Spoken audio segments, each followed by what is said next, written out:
Where my girls at? Where my girls at? Independent, free spirit. Ooh, it's something serious. Where my girls at? We link up in a cool minute.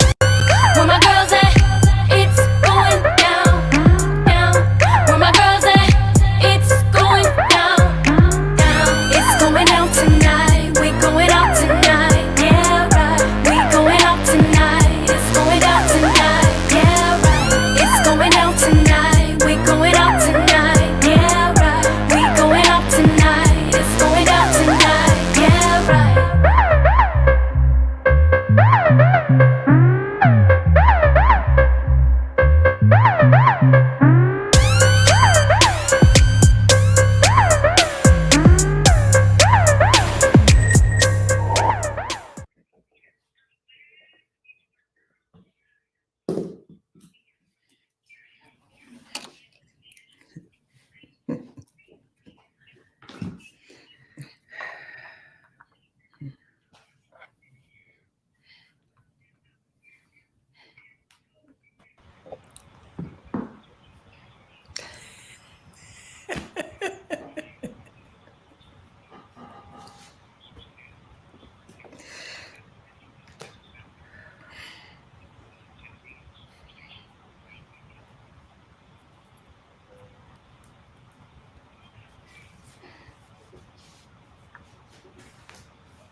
It's going down. It's going down. It's going down. I think that's our word to come in today. It's going down. Happy Friday. Happy Friday. Happy Friday radio, Facebook. We're excited to be here with you. This is We Got Issues. This is We Got Issues. We are here every day, Monday through Friday, 6 to 7 p.m. to bring you the tea. I was explaining it to another friend. I said, bring in the tea. She said, what's the tea? Tea is the secrets. The secrets. Bring in the tea. She's like, what's tea? Like tea. Coffee, tea. She couldn't get it. She couldn't get it. That's okay. That's why we are here with y'all today, because we got issues. Welcome to WFDF, the 910 AM Superstation out of Detroit, but serving the entire world. I'm Gloria, and I'm normally out of Ellicott City, right between DC and Baltimore, but right now I'm still in sunny Florida. I'll be coming home tomorrow. I'm excited to be here. Y'all, seriously, I'm in Florida, Ken's in Florida, two different state, same state, two different places, don't even want to see each other. I go home tomorrow, he goes home on Sunday. That's traveling. We are back to passing each other on the highways. You guys, seriously, we're excited about today's topic. We're talking about people who have fiercely taken their first. Women who have become the first to take on the position. I want you guys to think and lean in and join us in this conversation. You are gutsy as well. Maybe this is going to be your first time calling into a radio station. Maybe this is your first time calling in and We Got Issues. 313-778-7600. We've got issues. You got issues. And all the women that we're going to be talking about, thinking about famous women and women who are right next door to us that have been the first. I'm so excited. My co-host is Sabrina Goodwin Monday. So we're going over to Miss Black and White with Off the Shoulder. Sexy look for some of us, radio for the rest of us. Sabrina Goodwin Monday. What's up, sister?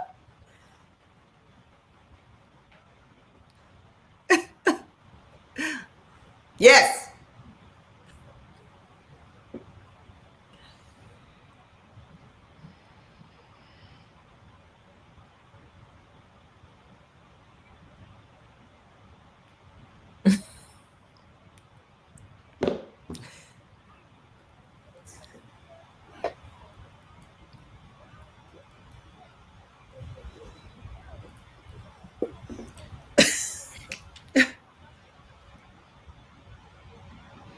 You're on mute. You're muted. You are muted. You're muted on your computer. My. Oh my. I'm so sorry. I'm so We sorry. are online today. That's okay. Go ahead. Oh my. I'm like, and so I was just saying, 3 months into this show.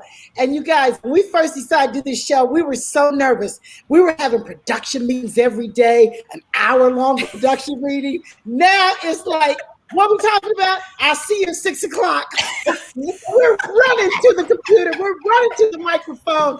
30 seconds before we get here, we're making this thing happen. And it's interesting because the producer of the show said, don't sweat it. Don't sweat it. In a minute, you'll be able to just do this thing with your eyes closed.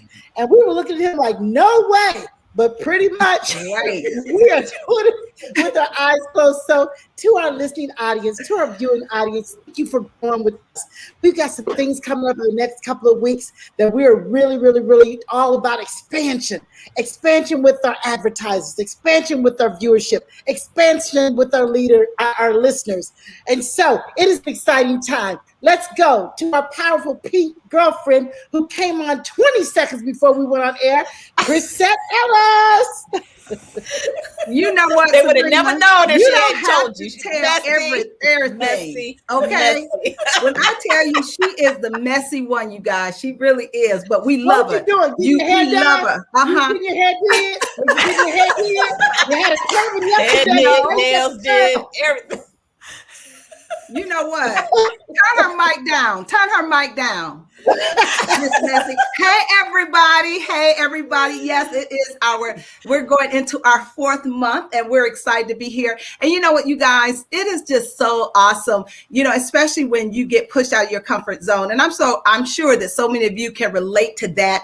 And, we're just kind of talking about how it was when we first decided that we were going to take on this radio show. And I said, many of us had been on a radio show, but we weren't the ones running the show. And when I tell you God is so good, I mean, he always will expand you. He will give you what you need. So to all of our girlfriends and to those of you that are listening, and maybe somebody is challenging you to step out of your comfort zone. You're like, no, I've never done it before. I can't do it. And all of those things are going through your head. Just think about, we got issues, and say, sign me up, because we are still learning how to do this radio show. But we appreciate all of you that have stuck in with us, and you guys, especially to all of you, our Facebook viewers as well. You guys are come on every single day to be with us. And so we appreciate your support. So share.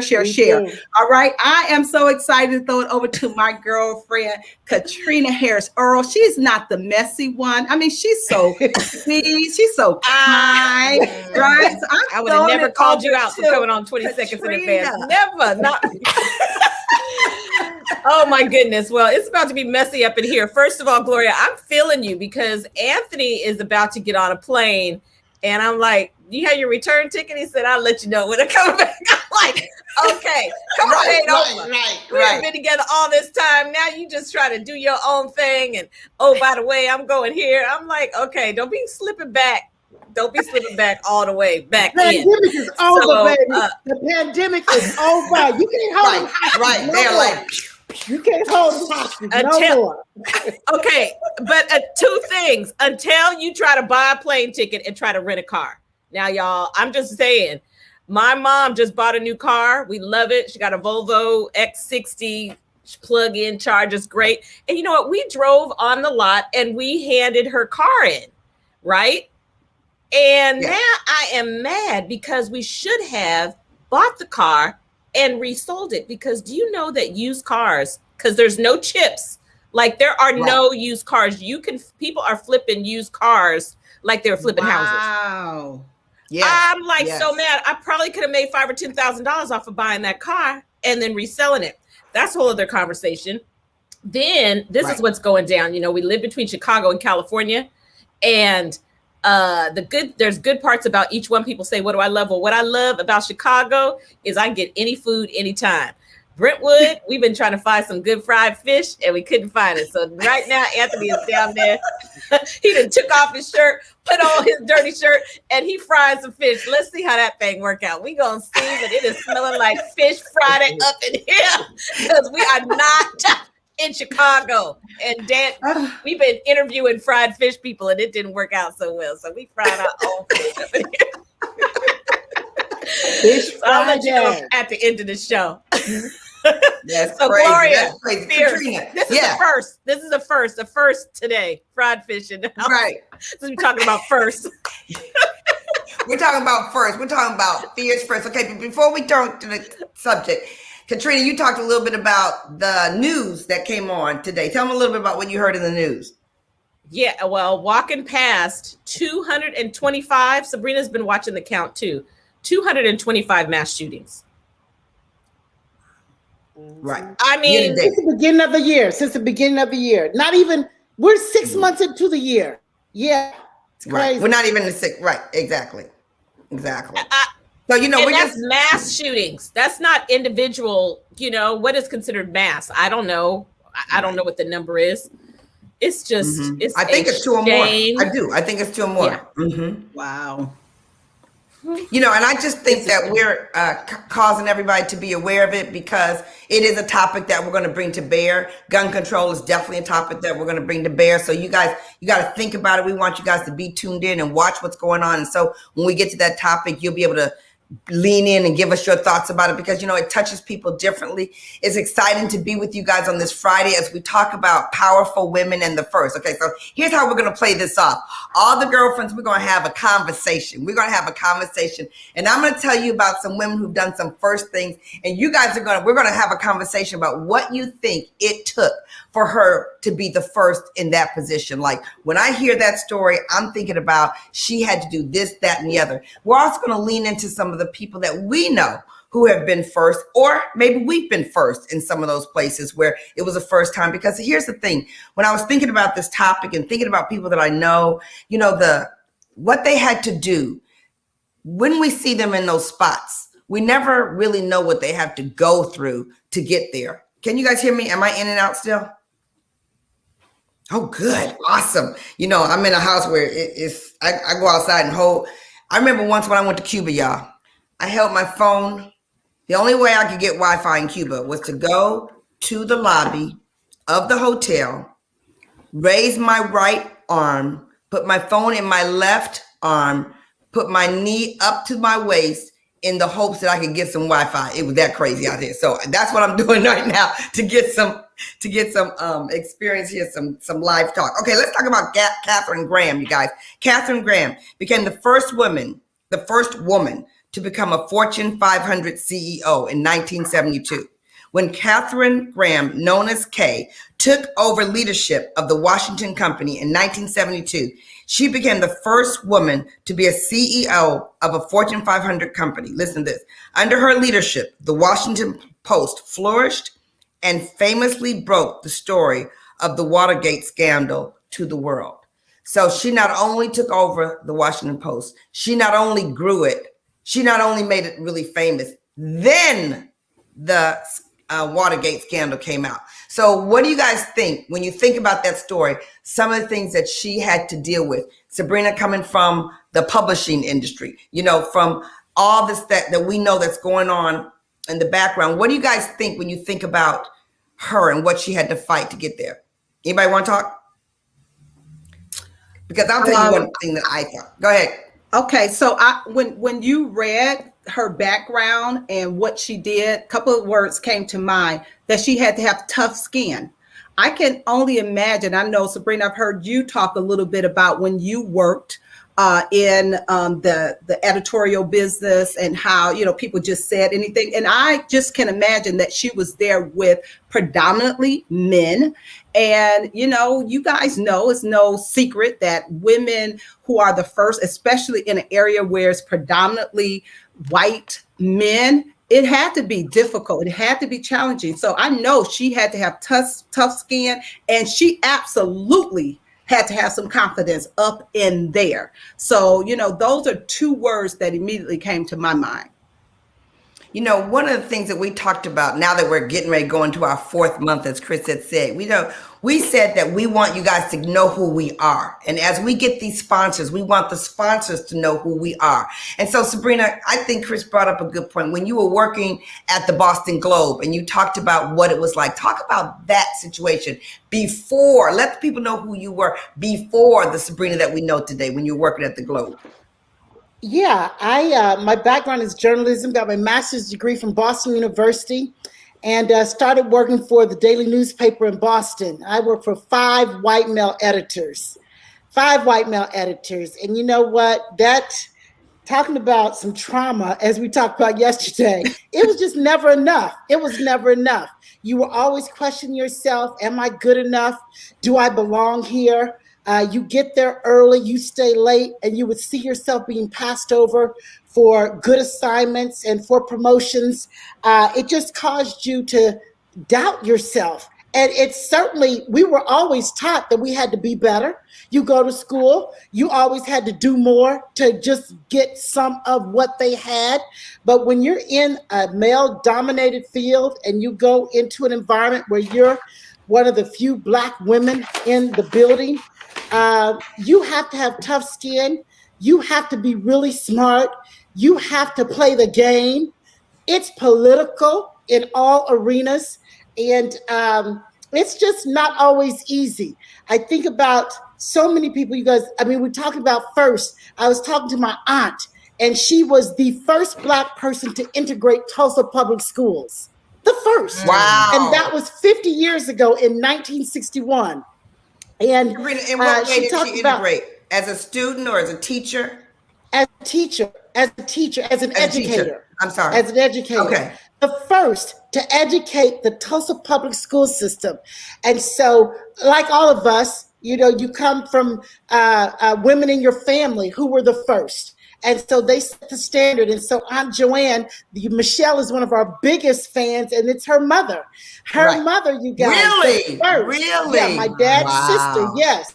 The first to integrate the Tulsa public schools. And she said they were looking for an African-American who had taught white students before.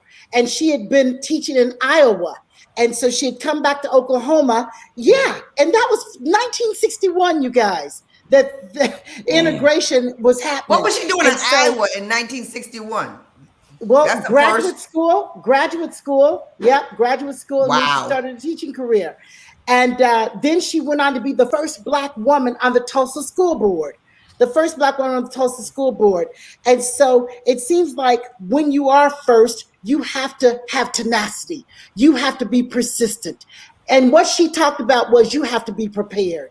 And so when we go into these environments, because they're always looking at you, and if you're in that situation, you've got to be on it, doggone it, because if you're the first, there are a lot of eyes on you.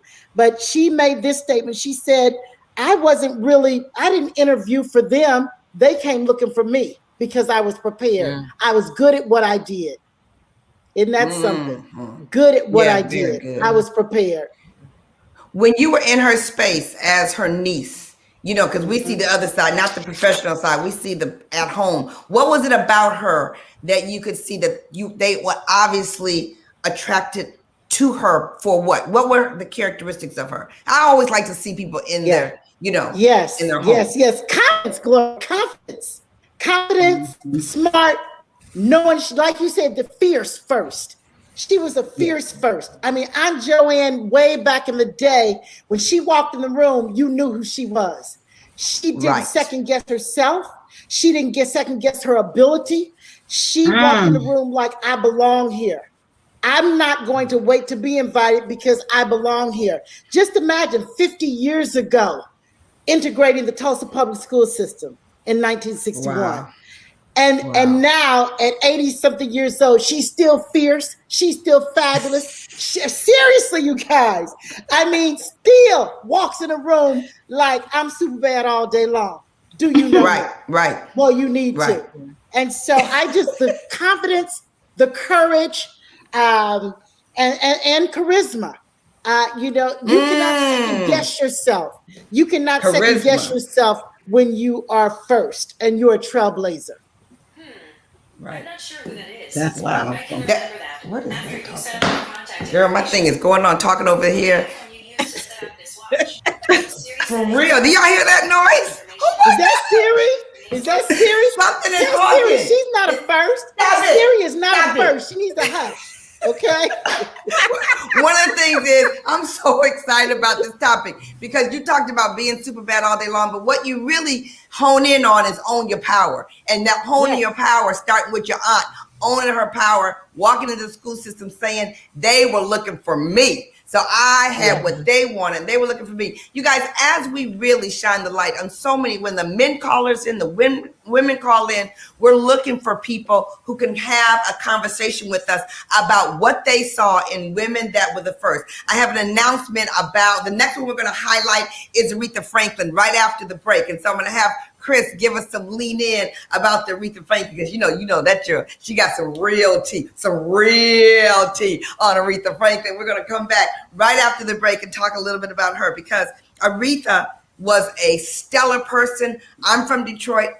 My home was around the corner from her father's home when I grew up as a little girl. So this goes so way back, you guys. I'm so excited that you're with us on We Got Issues, and we're coming back to talk to you about Fierce First. Who shows up in the room? Who shows up and how they do it? We'll see you right after the break. Right after the break.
Hey, Facebook, we're coming at you.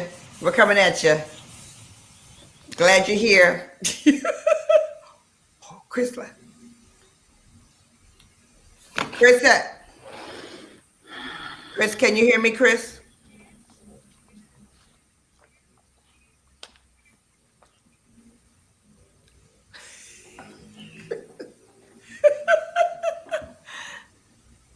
Yes.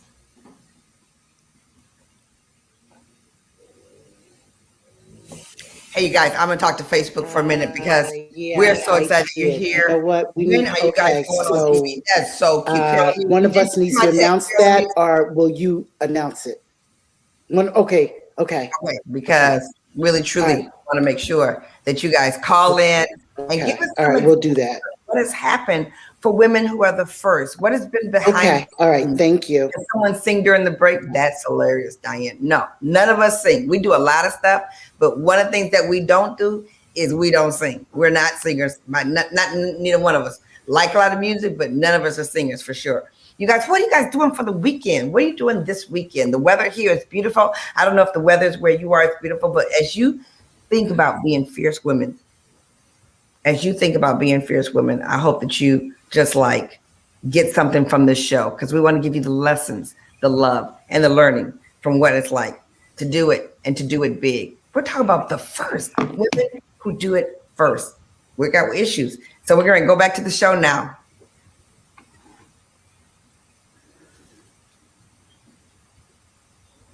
You, look at this. You, yeah.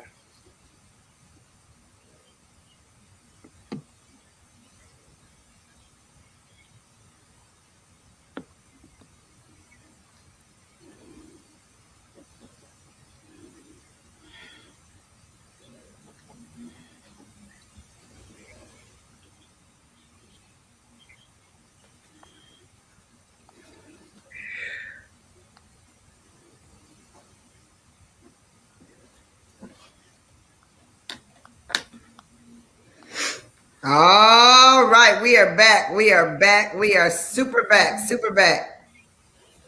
Hey, you guys, I'm so excited to talk about this. Yes, here we go. Here we go. So excited to have you guys back. So excited to have you back. Listen, we're going to go back to Detroit. We're going to go to Aretha Franklin. We're so excited. Listen, you guys, we know her to be a force. We love her music. Oh my gosh. And because this show is internationally, we know that all around the world, we know Aretha's music. And we know that at one of the most important celebrations is a celebration of one's life. And we did that at Crisette's beautiful church in Greater Grace in Detroit. And it was amazing. But Aretha Franklin becomes the first woman elected to the Rock and Roll Hall of Fame. The first woman to the Hall of Fame in 1987. She was the queen of soul, known for her mega hits like the feminine anthem, Respect. That's called the feminist anthem. And she became the first woman elected to that. But what I know about Aretha is that she had so many firsts. And what I know about her is the quality of the work that she used to have. So, Chris, talk about what you know about Aretha and why, from your vantage point, you saw her as one of the first. Wow. Well, let me just say, one of the reasons that Aretha Franklin is so beloved in Detroit is because she was a woman who she had all these accolades. She was renowned. She was famous for so many reasons. Like you said, the first woman to be inducted into the Rock and Roll Hall of Fame, but she never lost the common touch. You know, I've heard the various stories about Aretha Franklin, how she would have and throw these elaborate parties, and she would invite just ordinary people. I mean, people that you would never expect to be at a party with a celebrity with the status of Aretha Franklin. You know, she would just invite ordinary people because that's just who she was. And I'm gonna tell you, it's amazing how sometimes you find out more about people kind of in their death that you didn't know, while they were living, and some of the things that I found out about her is just how of a significant role that she played in the civil rights movement. I was just reading about her, and they talked about, how she would often, use she would often give money to the civil rights movement. She knew Dr. Martin Luther King personally, and I don't know if you know that she sang Take My Hand, Precious Lord at Yes. Dr. King's funeral. And so she was very involved in the civil rights movement. She did an 11-city tour with Harry Belafonte where she sang for free. So she literally was for free. For the sang people. For free. For free. For free. Okay, so what I want to say there, Chris, what I want to say for that is so many of these women that we celebrate as first are so giving in so many ways that we never know. We never know about what they did to be so fierce. They were so giving and they were so serving. And I know you see a lot of that, Chris. And so I'm glad you brought that up because they do so much that nobody ever knows about. Absolutely. And I think that is so powerful because, I believe that Aretha Franklin honestly knew that her gift was not just for her fame and for her fortune, but that God had gifted her with such an amazing voice to be used to bless other people. Yes, we were blessed by her music, but she knew that it was deeper than that. And I just really love the fact that she loved her Blackness. She was unapologetic about who she was as a Black woman. She totally knew that God had given her this gift and she was going to use it to help as many Black people as she could. So she is that iconic woman, world renowned, but in Detroit, trust me, we absolutely, hold her up in high esteem just because of, the fact of who she was and how she used her status to help so many. Right. Use her status to help so many. One of the things when I was doing some of the research today about this topic was the push and the hard times that people had to go through to be the first that they don't talk about. The looks and one of the things they said about Aretha is that she was so passionate about her level of excellence. She had to have a certain piano before she would practice. That piano had to be a certain place. It had to be a certain way, the certain room. All her backup singers had to be certain this and certain that. And that her standards were super, super, super high. But it's that super, super, super high that allows people to be the first. And, we have different people that we know, some famous, some not. What are you going to say, Chris? I was just going to say, and to know that at the age of 14, she did an entire album.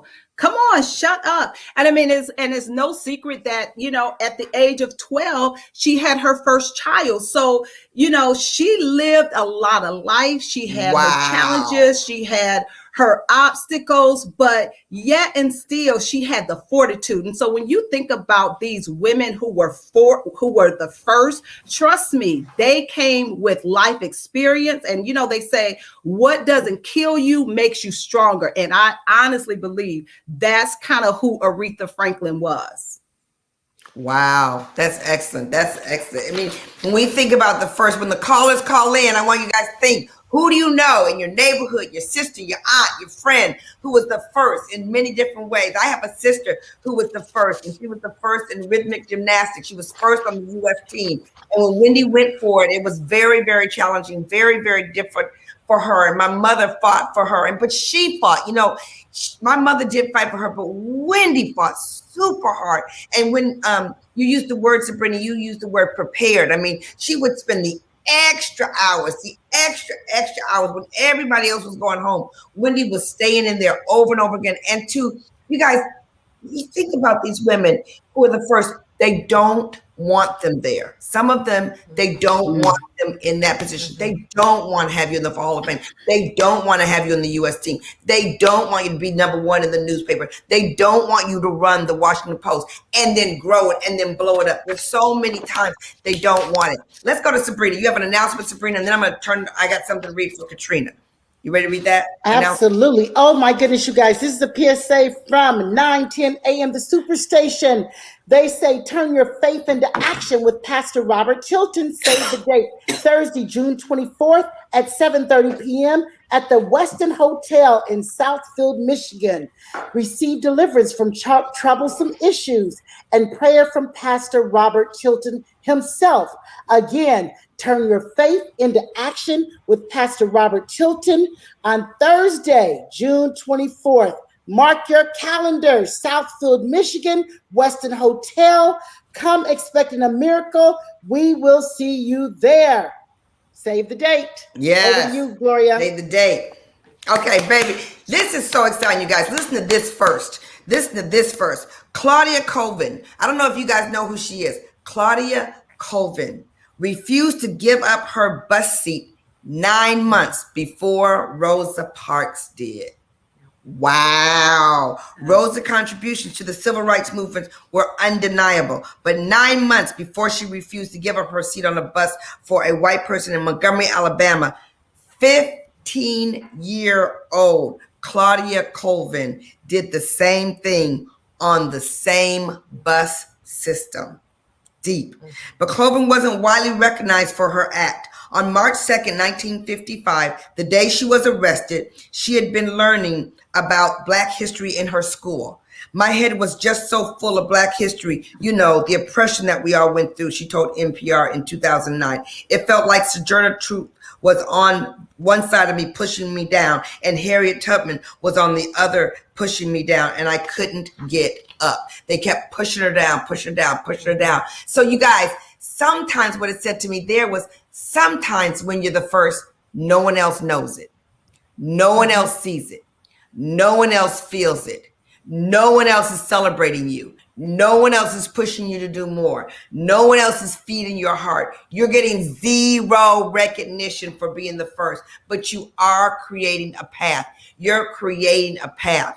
So now I'm going to go to a big recognized first. Kamala Harris, I keep calling her Kamala Harris, becomes the first female, first Black, first South Asian vice president in U.S. history 2021. I mean, we all are aware of this first. On January 20th, 2021, Kamala Harris sworn in alongside the 46th U.S. President Joe Biden as the first ever female vice president. Harris' husband, Doug Emhoff, that's it, right? Emhoff, you know me, broke a barrier of his own, becoming the nation's first generation, the first second gentleman. Born and raised in Caterina's neighborhood, Oakland, California. She's the daughter of a Jamaican and Indian immigrants to the United States. Again, an immigrant. She attended Howard University. And you guys, next week, we're going to be talking about the contributions to HBCUs, you know, like Howard, you know, like Howard University, you know, like the school I went to. I just want to say that one more time. Okay, an historical Black university in Washington, D.C., before embarking on a career trajectory that took her from the district attorney of San Francisco to California attorney general to the U.S. senator, and then to be the vice president. So give us some tea, Caterina. Give us some tea on Kamala and what you saw in her as you saw her grow. Because I remember when she was going forward and she was giving us all, y'all, she's the real deal. I mean, way back in the day. So talk a little bit about her as a first. Yes, just super bad all day long. My very close girlfriend may come on the show one day. Tiffany Gibson worked for Kamala when she was the first in San Francisco, and then went on and became the first in California to be the district attorney. And just her fight, her tenacity, your confidence just has to be off the charts. She always has had amazing, how she still has her femininity. She's a very beautiful woman who doesn't try to water down her beauty, but she has to put on a certain persona when you walk into that courtroom. When you being a part of the sorority, Alpha Kappa Alpha sorority, which is the first African-American sorority, I've been privy to be with her inside some of our events. It's just been unbelievable. If there's anybody, and you don't have to be an AKA, Sabrina's a Delta, it is all good, but you should go to AKA 1908. Yeah. But let's just talk about the first, okay? But you should go, our audience, y'all should go to aka1908.com and click to watch the movie, because Gloria, in there are so many firsts. I wish I had written them down. The first Black woman lobbyist who lobbied, the first who did, I mean, it's unbelievable, the history of the first, and how many times, Gloria, as you were talking, there are first, and maybe we don't even know we're first in certain situations. Not the big names. The big names, we know those first, but you might be first in your company to have done something, but you know, the white folks weren't tracking Black folks. So unless somebody taps you and tells you, you might not even realize. I wonder how many of our listening audience is the first in their generation to attend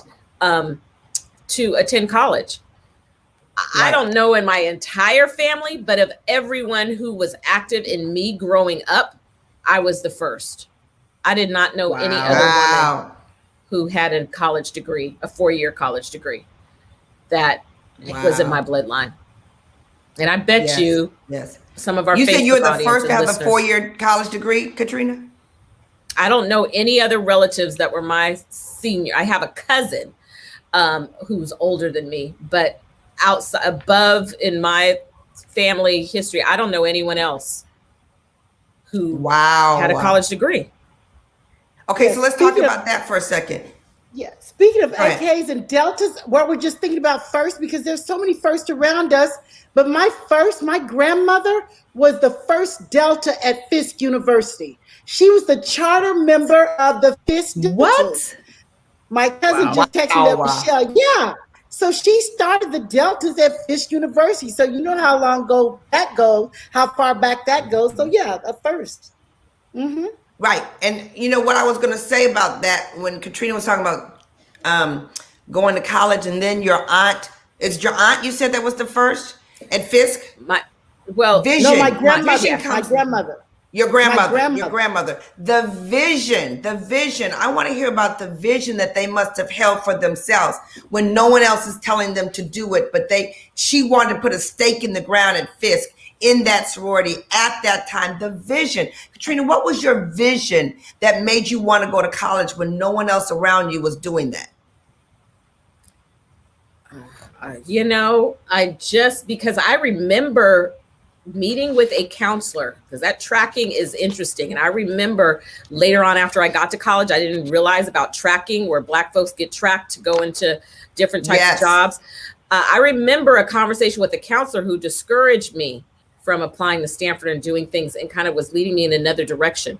But I just think that the grit that I had, I was Googling before there was Google.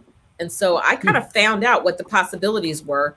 And here's the deal. I have very bright parents. My father, you guys know, he was brilliant. So even though he did not attend a traditional 4-year, he gave me traveling globally. I probably would say that too, Gloria, is traveling globally and seeing the world, giving your kids that opportunity. They gave me, I had a broader thing. So I didn't even let anybody tell me I wasn't going to college. I just knew that would be my track. Wow. You know, the vision, and like you said, the international vision that there. Bernetta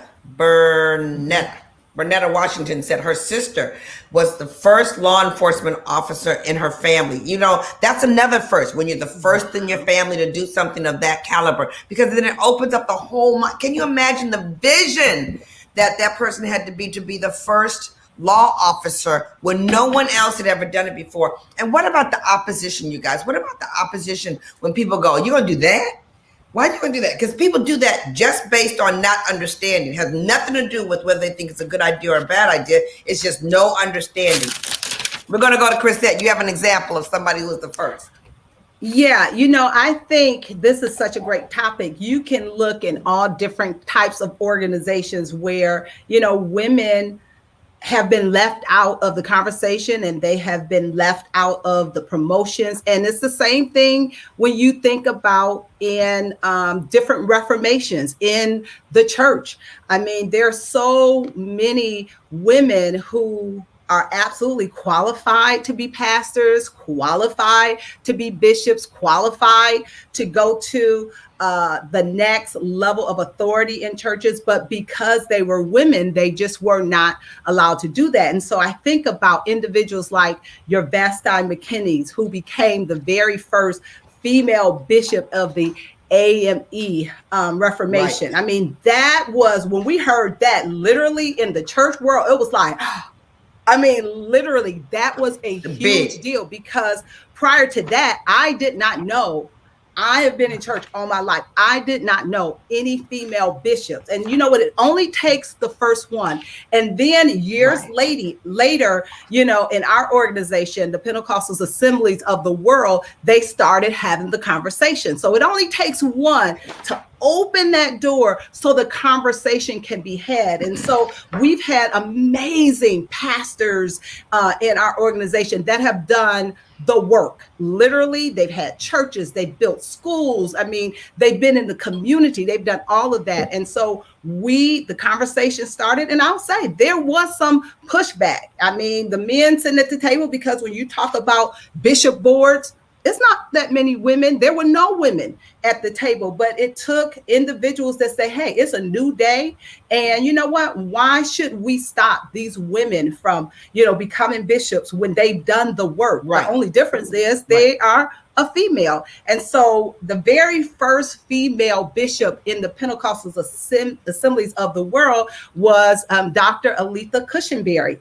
And I mean, we were just so proud. I mean, as women in the church, we were like, yes. I mean, we were so excited when they made that announcement. But what happened? Now there are several bishops in our organization. It only took one, the Vashti McKinney's, and then you had the Dr. Cushenberry, and now it's not that big of a deal. And so I just love that we're talking about first, because, you know, as I get ready and excited about having grandkids, I want them to grow up where it's not a big deal for a woman to be a first. Yeah, I want it to become the norm.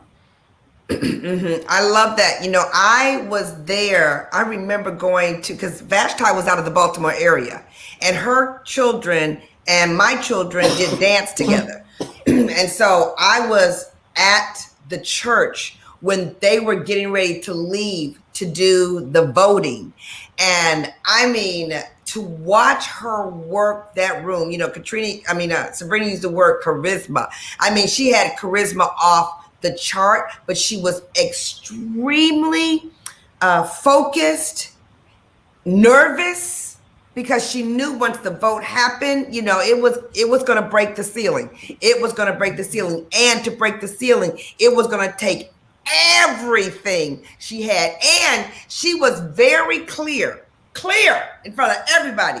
There's many who don't want me in that position. Mm-hmm. They don't want me there. And I'm going anyway. And so, you know, for those of, and she said, people right here, I know you're in this room and you don't want me there. But I'm going, and I'm going with all my might, because those who want me there, I mean, that church was going berserk, you know. So I'm so glad that you brought her up. That was interesting. And then the thing that you said was, you know, it just wasn't there. You know, you said the men are at the table. And we talk about this all the time. The fierce women get to the table and take other people with them. So let me just go back to ancient Egypt women, where had equal rights to the throne. This was so interesting. Way back, while men had a higher social status in ancient Egypt's Egyptian civilization, women enjoyed many of the same legal rights and were largely viewed as equals in the eyes of the law. Not only that, but the family line in the ancient Egyptian derived from the mother's side, not the father's side. So, you know, nowadays we always take the husband's last name, but at that time it was the women that led the family. Very interesting. While female rulers were in the minority, they could ascend to the throne. And so there were many, many queens in the middle kingdom of Egypt. All these names that I can't even think about pronouncing. In the 18th dynasty, that supported women that were at the top and the pharaohs. And so it's just amazing to watch that. Then, of course, you got to go to sports. Women have showed up in sports in many areas, you guys. But listen to this one. I just thought this was like, wow. Jackie Mitchell, a pitcher, is the first woman in professional baseball. While women don't have much in the presence of baseball today, Mitchell proved that it wasn't because they couldn't play. During an exhibition game, she struck out both Babe Ruth and Lou Gehrig. Wow. What? Right? Wow. Never heard that. that. Struck out Babe Ruth. Never knew that. And Lou Gehrig. Her performance probably played a part in the baseball commissioner Kennesaw Mountains Landis banning women from the sport later that year.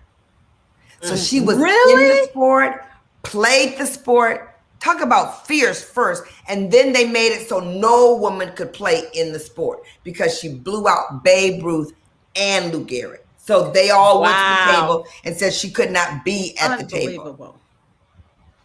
Is that deep? Okay, so then you go to the Olympics. You go to Joan Benoit. In the 1987 Summer Games in Los Angeles, Joan Benoit finished the first, did I say her name wrong? Finished the first ever woman marathon in 2 hours, 24 minutes and 52 seconds. She finished the 400 meters ahead of the silver medalist. And that was one of the things. So there's places where women have shown up in the sports. So I was going to go to Sabrina for a second, just to talk about watching some of the women play sports in a typical men's arena back in the day, which is now going forward to so many women being major players and making a difference. What have you seen there, Sabrina, when you see some of these women with the Olympics? Yeah. And, you know, because of Title IX, women have the opportunity to play sports that we traditionally haven't had. And I mean, we see it a lot. You guys know that my family's main sport is wrestling. And so we've seen women come into this sport, like the Olympics cut some of the men's weight classes down. We lost maybe 3 or 4 weight classes simply because we had to make room for women. And I'm all right with it. Women need to have the equal opportunity. And because they're giving that opportunity, they're going on to be able to compete for gold medals, silver medals, bronze medals, and create a great lifestyle for their family when they normally didn't have that. And I know we're talking about women and first, but we gotta, Kenny was the first African American man to win. Let's talk about it. Gold medal in the sport of wrestling. A first is a first is a first, and that's a big doggone deal. And you talk about, Gloria, where many people, when you're the first, they don't want to see you there. They don't want to see you there. Right. So you have to hone your craft. And then you have to deal with all that other head stuff that goes with it. And so just hats off to all of those first out there. And so we're just so grateful for equal opportunity to be able to be a first. Because as time goes by, years ago, women didn't have that opportunity. So we're very grateful. I wanted to talk about my girlfriend who was the first, Jessica Middlebrooks. She was she was Miss Gastonia. And it's always been Caucasian women. She's the first Black woman to be Miss Gastonia. That's the southern part of North Carolina. When she was a sophomore in high school, she won the pageant as a sophomore. Nobody had ever won the pageant as a sophomore. Then she goes on and she becomes Miss Gastonia. She went on to become a journalist. Now she's an outstanding attorney. And she talked about being prepared again. Just being called to excellence. And she said, but it wasn't that big a deal because my mom and dad were first. My dad was the first Black president at Western Michigan, University of Missouri, Washington State, college president at 3 different universities. And she said her mother was the first Black county commissioner. She was elected to the House of Representatives. But we talked about, it's unfortunate, they were all first, but there hasn't been another since. Wow. And there hasn't been another since. In any of those capacities. And so we just know that, you set a standard, break a record, you make it happen. Somebody said my niece is the first girl to ever play football at her school. She is in middle school doing great. Wow, that's in awesome. Wrestling, so many of those girls, before wrestling was a girls' sport, they had to compete with the boys just because there was nowhere else for them to wrestle. And it's amazing when my boys wrestled the girls, all I said was wrestle her like she's a boy. Because the last thing we wanted them to do was get beat by a girl. But hey, I'm so glad that they've got their own way to win now and can be in that sport. But Gloria, you're the first #1 in Mary Kay Cosmetics in our 58-year history. Talk about a little of your journey and what comes with being the first. Yeah, it was a journey. And another first, you and Amy were Harvard sisters at Harvard, getting Harvard MBAs. You were the first, and I don't think there's been a sister duo since. So talk a little bit about those accolades. Yeah. I appreciate that. Yes, Amy and I, we were talking yesterday, celebrating each other for what we did, not back then, but what we've done because of that. But it's so interesting when I do announce, or when she announces in front of people that we're the first, or we're the first and only African-American sisters who graduated from Harvard Business School, and what that was like. And she went before me. And so it was awesome to have that experience where I could call her when I was feeling extremely weak when I was going to Harvard Business School, until it's a place where they take your confidence all the way down and then they build it back up. But to be the first to walk into a room like that, and the confidence that it gives you to be in that space, and then to be at the top of my game in the Mary Kay world, has been an interesting journey, a celebrated journey, but always not an easy journey. And I think you guys know more than anybody knows that it hasn't always been through the sunshine to get to this position, and through this position of getting there, taking others with us. But who's going to open up the door, and who's going to stand up strong, and who's going to make the statement, who's going to see what happens? And, when the envelope is pushed to see if I'm going to say something, just to see. And then when you stand up there and say something, and you make the uncomfortable conversations. I've been using this quote a lot. You have to become comfortable with being uncomfortable. And so, just walking in there first, when you're the first and there's a bunch of people that have been there at a high level and you're the first one to break into that level and go forward, they don't always invite you to the party, you know, and you can be over there having your cup of tea and they're not inviting you to the group that's laughing. So you get up and you go to the group that's laughing and you insert yourself in there and you start laughing like, you know, like you belong. And when you really know that you weren't invited. So there's a whole lot of pieces. And then the other piece that was very challenging for me was when I wanted to break big records, like big records. And everybody told me that we couldn't. I was in Boston. Sabrina was there with me. And we were like, no, it's not going to happen here for you. And I was like, oh, yeah, you don't know. And that's what I meant when you guys talk about these women who are doing the first. Remember when Caterina brought the first out on the West Coast, you know, it was like the first one, you know, we all of us here in the Force of Friendship have been the first in very big avenues. And so one of the things I talk about a lot is being role models, because when you're a role model, you walk in. And I loved when you talked about your aunt. You know, I always feel like the lights don't come on in the room until I'm there. I don't know what y'all doing up in here until I get here. But when I walk in the room, that's when the lights come on. You guys, so it has been a journey, and it has been one that why we love the tribe of the Force of Friendship so much is because we know the value of friends. We know the ones who lift you up and push you forward when it is not easy. And so when we talk about we got issues, it is all about the issues. I want to bring up one more person that we're going to all remember. This woman is the first Black woman in space. On September 12th, 1999, American physician, and former NASA astronaut May Carol Jamison fulfilled a lifelong dream she held ever since she was a small girl in Chicago by becoming the first African-American woman to fly in space. I always assumed that I'd go into space, she said to a group of Denison University students in 2004. I thought by now we'd be going into space like we're going to work. I did not know she was a physician.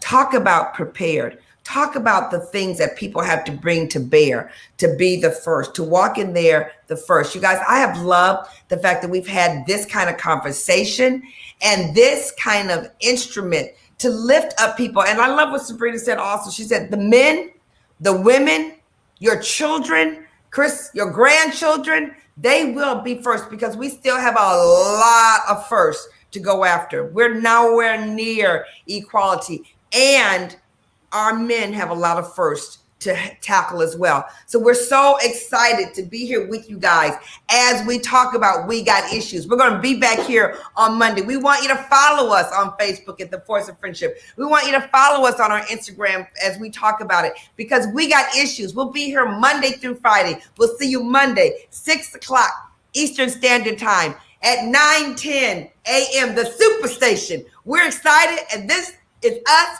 checking out because we got issues. We hope you have a phenomenal weekend. We'll talk to you later. Bye.